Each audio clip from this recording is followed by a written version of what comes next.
Arsalan.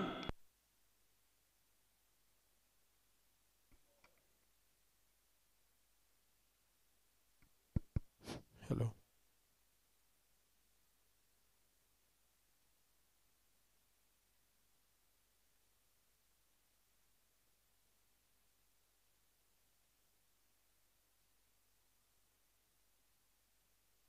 Phone silent पे कर लें सारे। ओके अरसलान।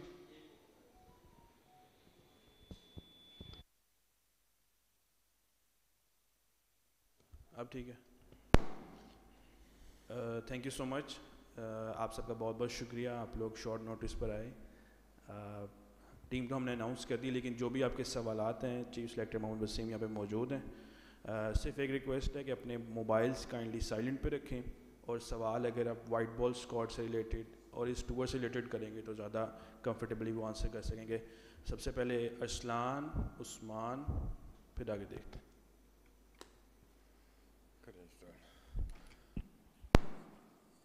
हाँ, 2 मिनट में चाहिए होगी, ठीक है। सबसे पहले जी अस्सलाम वालेकुम सबको।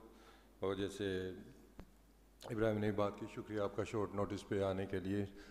आपने टीम्स तो स्क्वाड्स दोनों देख लिए होंगे, तो थोड़ा सा मैं उसमें उसका थोड़ी सी डिटेल्स में जाने की कोशिश करूँगा। आपका जो प्रोसेस था हमारा, कि ओबियसली जो हमारा एक नॉर्मल प्रोसीजर होता है कि डिटेल्स मीटिंग्स हुई हमारी कोच के साथ और कैप्टन के साथ, तो काफ़ी डिस्कशन के बाद ये जो हमारे स्क्वाड्स थे ये फ़ाइनल किए गए हैं।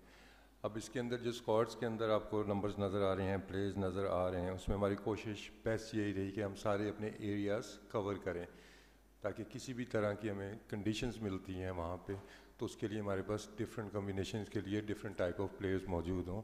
तो वो हमने अपनी बेस्ट कोशिश की है कि जितने भी अवेलेबल हमारे बेस्ट प्लेयर्स थे सिचुएशंस के हिसाब से, कंडीशन के हिसाब से, वो हमने सेलेक्ट किए हैं। बाकी जहाँ तक वाइट बॉल क्रिकेट की बात है, तो काफ़ी बेहतर क्रिकेट हमारी टीम खेलती भी आ रही है वाइट बॉल क्रिकेट में, और जिसकी वजह से परफॉर्मेंसेस आपके सामने हैं कि दिन ब दिन उनमें और ज़्यादा बेहतरी आ रही है। इसके साथ साथ इंडिविजुअल प्लेयर्स का भी अगर हम देखते हैं तो काफ़ी लड़कों ने स्टेप अप किया है, जिसकी रिफ्लेक्शन आपको आईसीसी की रैंकिंग्स में भी नज़र आती है। अरसलान। अच्छा वसीम भाई, हम एशिया कप के स्क्वाड को देखें तो हमें विकेट कीपर में सिर्फ मोहम्मद रिजवान नज़र आ रहे हैं। तो क्योंकि एक लंबा टूर्नामेंट है, भारत के साथ प्रोबेबली 3 मैच भी हो सकते हैं अगर फाइनल आ जाता है, तो बैकअप के तौर पे कोई विकेट कीपर नहीं लिया गया। इसके पीछे क्या मंतक थी? और दूसरा ये बताइएगा कि शुएब मलिक जो है, उनका सुनने में आ रहा था कि एक मेगा टूर्नामेंट है, तो शायद जो है मिडल आर्डर जिस तरह से एक अरसे से परफॉर्म नहीं कर पा रहा, तो शुएब मलिक जो है वो टीम में कप्तान ने भी कह रखा था कि प्लान का हिस्सा हैं। तो उनका फ्यूचर क्या है? एज एशिया कप में भी उन्हें शामिल नहीं किया गया, उसके बाद वर्ल्ड कप भी है। देखें, जहाँ तक आपका पहला सवाल है विकेट कीपर्स वाला, तो ओबियसली जब कोविड की रिस्ट्रिक्शंस थी तो आपको बड़े बड़े स्क्वाड भी नज़र आते थे, उसमें 17 प्लेयर्स भी गए, सम टाइम आपको 20 प्लेयर्स नज़र आते थे। लेकिन ओबियसली अब हमारे पास एक कैप है कि 15 प्लेयर्स ने जहाँ ना है, तो उस पर हमने बड़ी लंबी चौड़ी इस पर डिस्कशन हुई कि हमें किस किस चीज़ का बैकअप चाहिए और किस किस पे हम थोड़ा सॉर्ट ऑफ कॉम्प्रोमाइज़ कर सकते हैं। हमने स्पिनर का हमने रखा, बैकअप रखा, फास्ट बॉलिंग में बैकअप रखे हैं, इसी तरह मिडल ऑर्डर का बैकअप रखा है।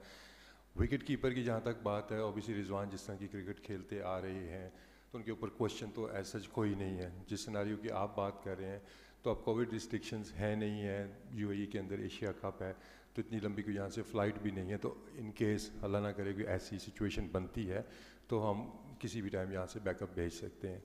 जहाँ तक बात आपने की है बाकी प्लेयर्स की, शुएब मलिक का भी आपने जिक्र किया है। देखिए, हमारे लड़के जो खेलते हुए आ रहे हैं, हमने उनमें से बेस्ट एक कम्बिनेशन अपना पिक किया है कंडीशंस के हिसाब से, और वहाँ पे जो टीम की रिक्वायरमेंट है, तो आगे चल के अगर इस तरह की सिचुएशन बनेगी तो इस पर हम रीथिंक कर सकें। लेकिन एट द मोमेंट हमने जो बेस्ट अवेलेबल हमारे पास प्लेयर्स थे, हमने वो पिक किए। अच्छा वसीम, ये बताएंगे प्लीज़ कि टीम अनाउंस हुई है नीदरलैंड के लिए, कहा यह जा रहा था कि यंगस्टर्स को मौका दिया जाएगा। हमने फुल स्ट्रेंथ टीम अनाउंस की है नीदरलैंड के खिलाफ भी, बाबर आजम, रिजवान, शाहीन, ये सब प्लेयर्स वहाँ जा रहे हैं।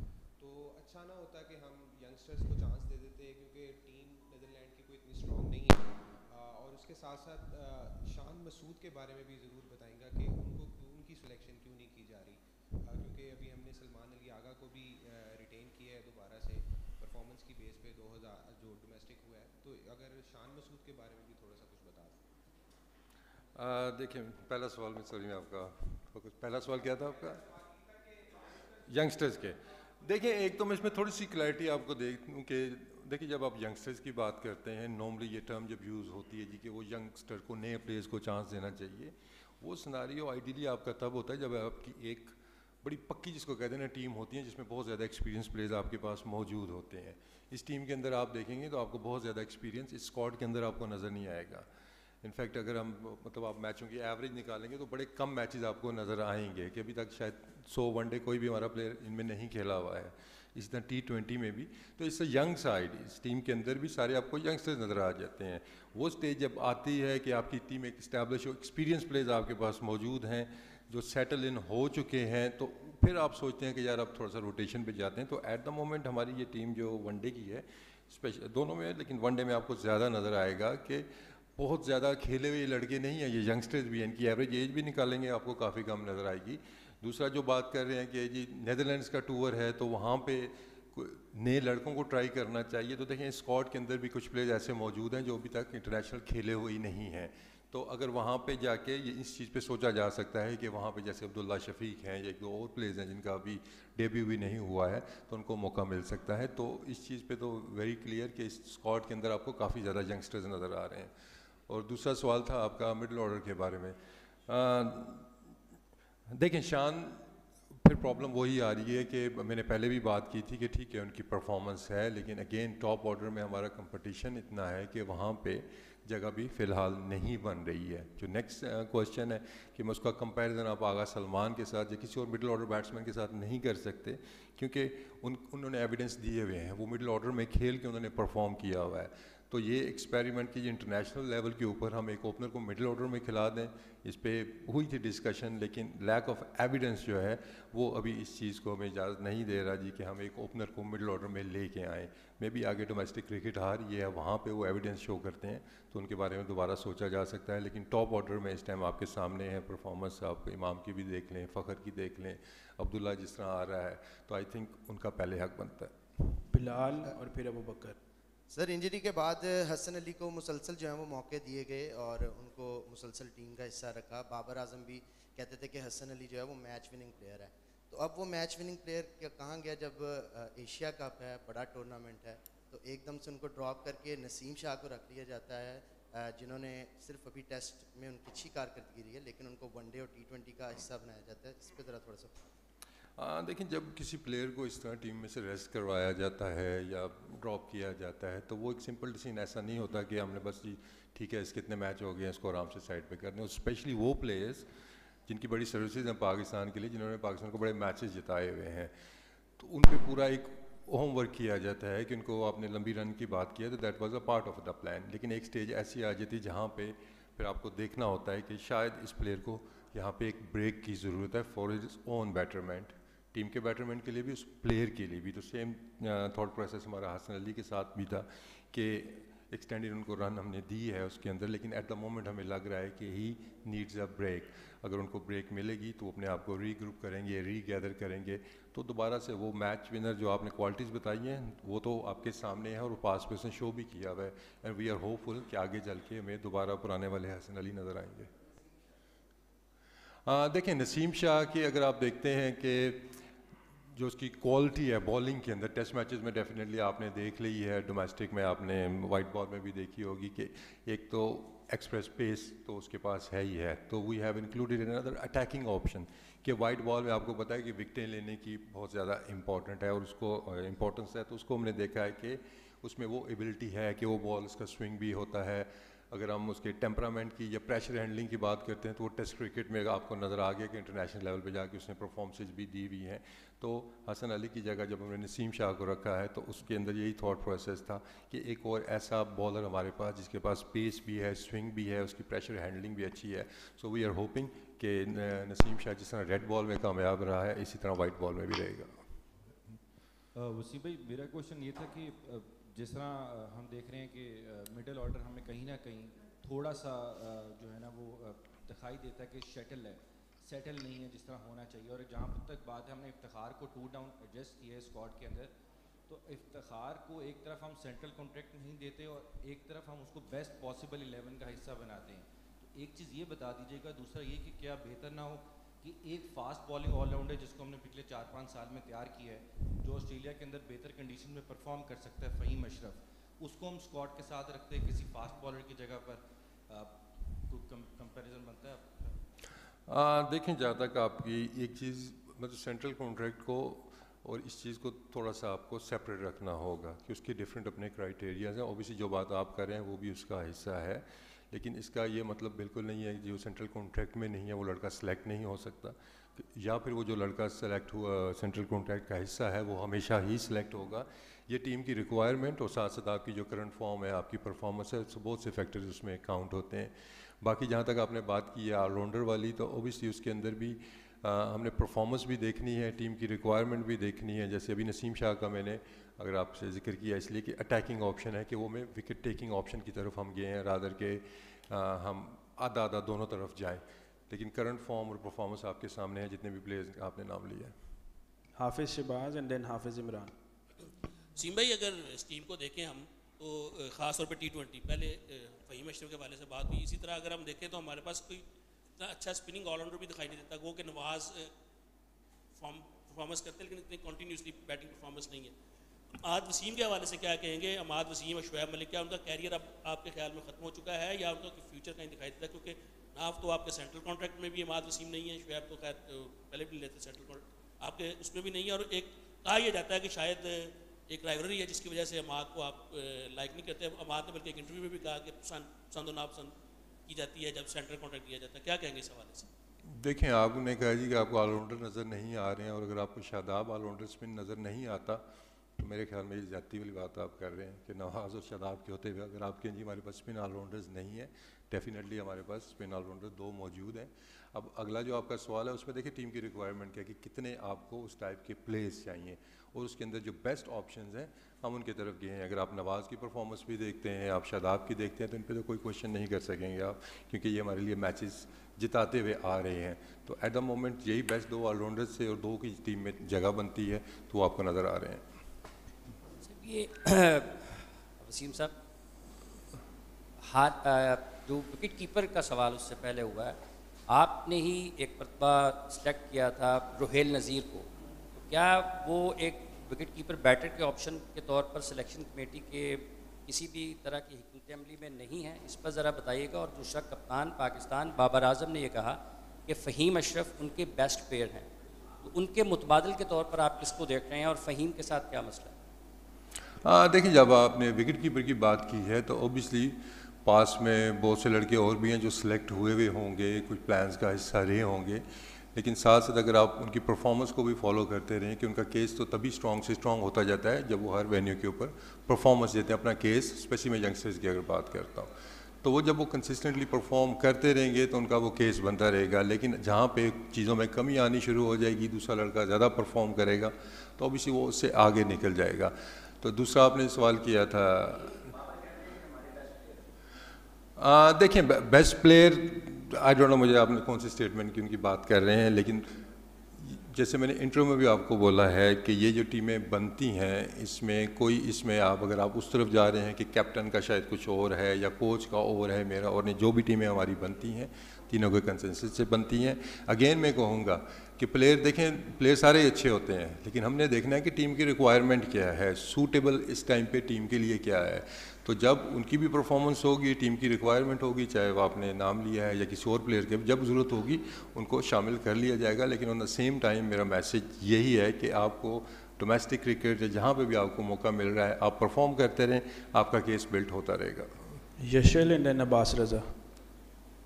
अच्छा वसीम भाई, इंडिया ने वेस्ट इंडीज़ के खिलाफ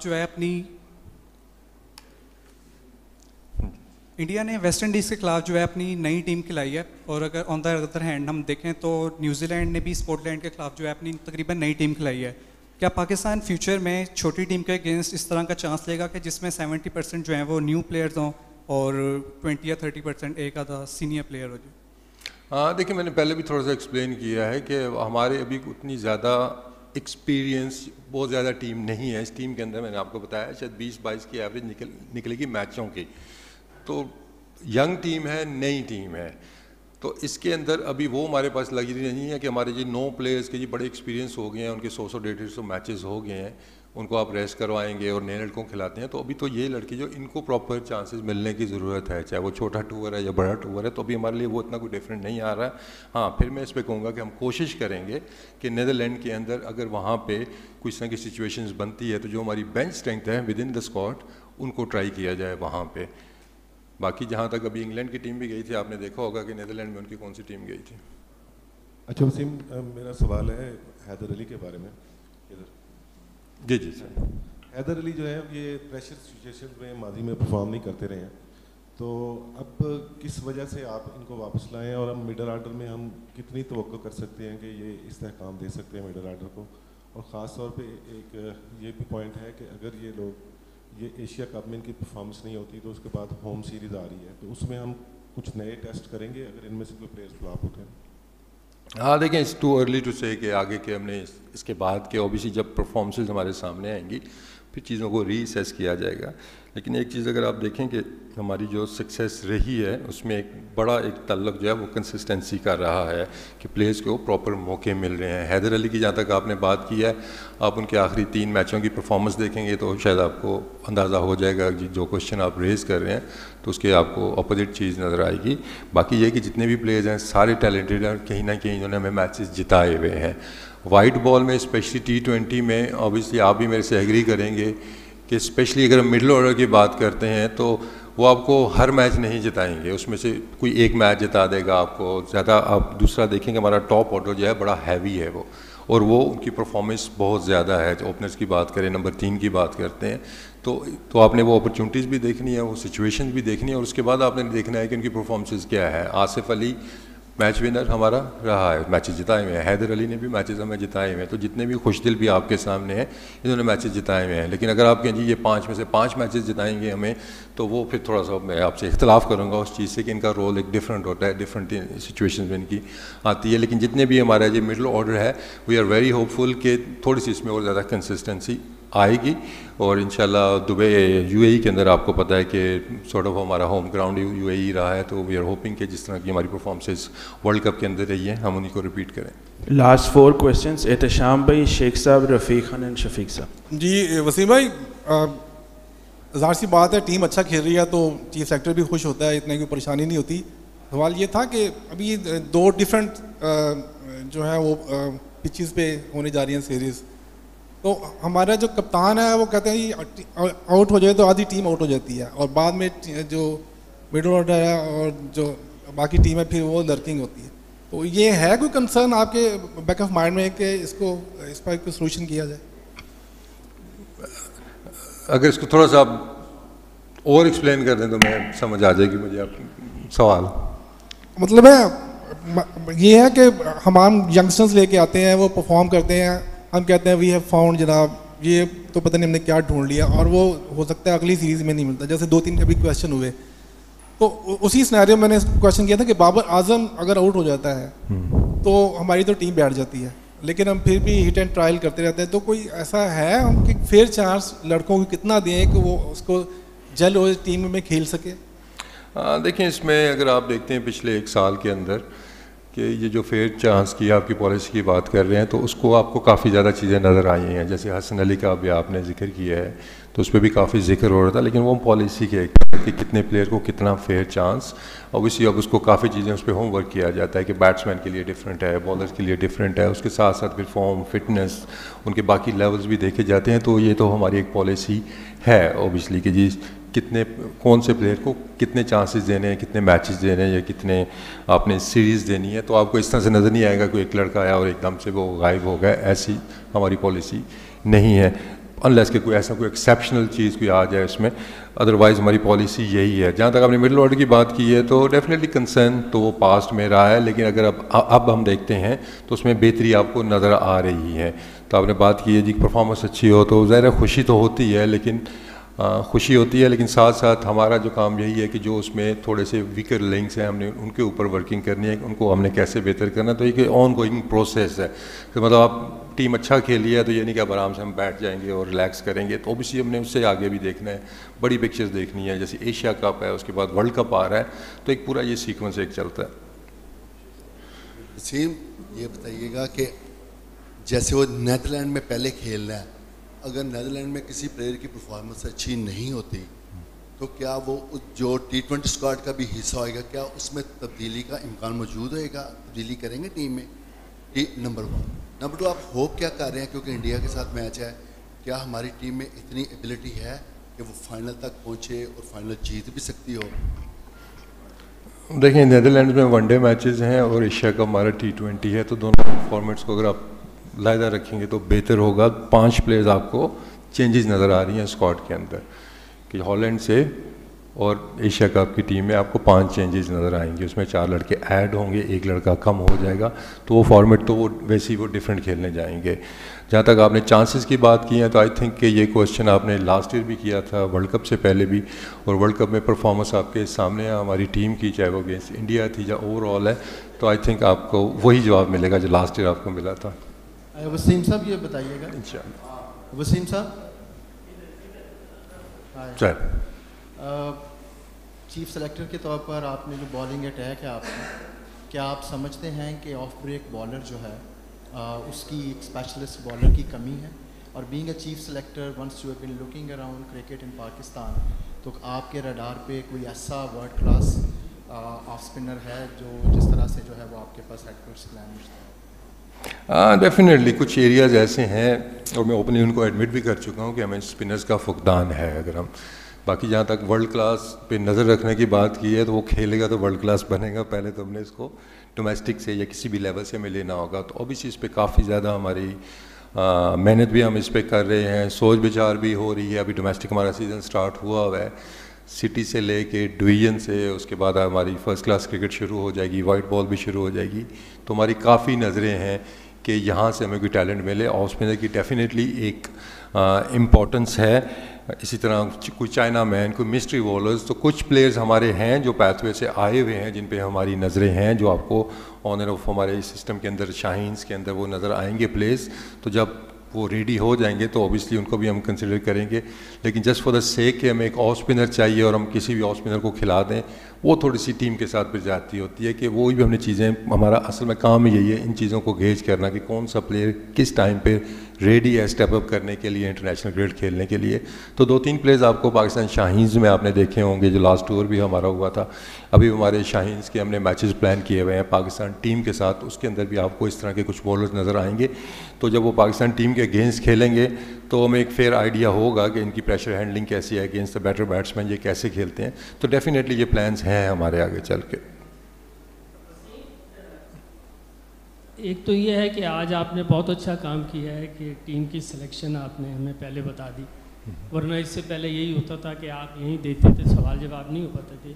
दूसरा ये बताइएगा, जब से आप चीफ सेलेक्टर आए हैं, ना कप्तान आपके साथ बैठता है ना कोच साथ। एक तो इसका भी थोड़ी वजाहत कर दीजिए कि वजूहत क्या है, कोई अरीना किसी को चेंज किया है, क्या बात। दूसरा ये बताइएगा कि जैसे हसन अली को आपने आराम दिया है, तो वल्लाह आलम ये आप समझते हैं, हसन अली समझता है कि आराम दिया है या वैसे ही निकाला गया है? आराम देने के लिए देखिए ना, बाबर आजम भी हैं, ठीक है, और भी खिलाड़ी हैं। नहीं, सवाल मेरा ये है कि वर्ल्ड कप नज़दीक आ रहा है, शाहीन अफरीदी साहब जो हैं वो भी अनफिट हुए, तो क्या बेहतर नहीं था कि जैसे मेरे भाई ने सवाल किया है कि नीदरलैंड के लिए इन खिलाड़ियों को थोड़ा सा रेस्ट दिया जाता और न्यू खिलाड़ियों को शामिल किया जाता, क्योंकि वर्ल्ड कप के लिए हमने टीम को तैयार करना है।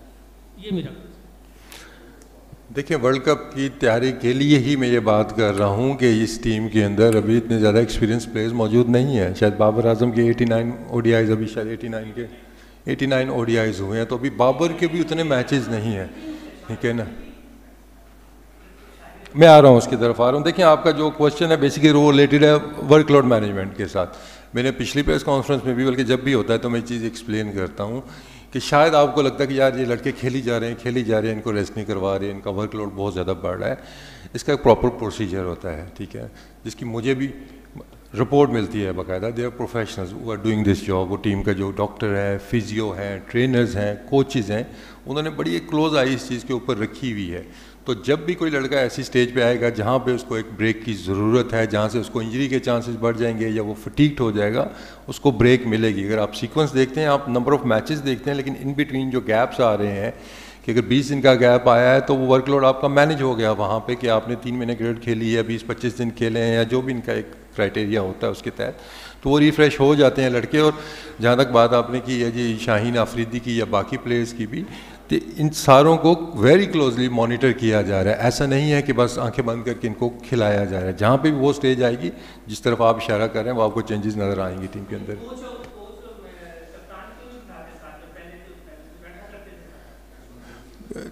बैठे कभी मेरे साथ तो कभी नहीं बैठे हैं। थैंक यू रफ़ीक भाई, वो पहले एक्सप्लेन कर चुके हैं खान साहब कि वो कैप्टन और कोच की मशावरत से ही सारा कुछ हुआ है।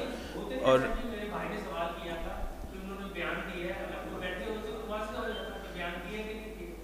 चलें वो जब वो करेंगे वो भी वाज़ेह कर देंगे। थैंक यू सो मच, आप सबका बहुत बहुत शुक्रिया। जिनके सवाल नहीं ले सका माजरत, अगेन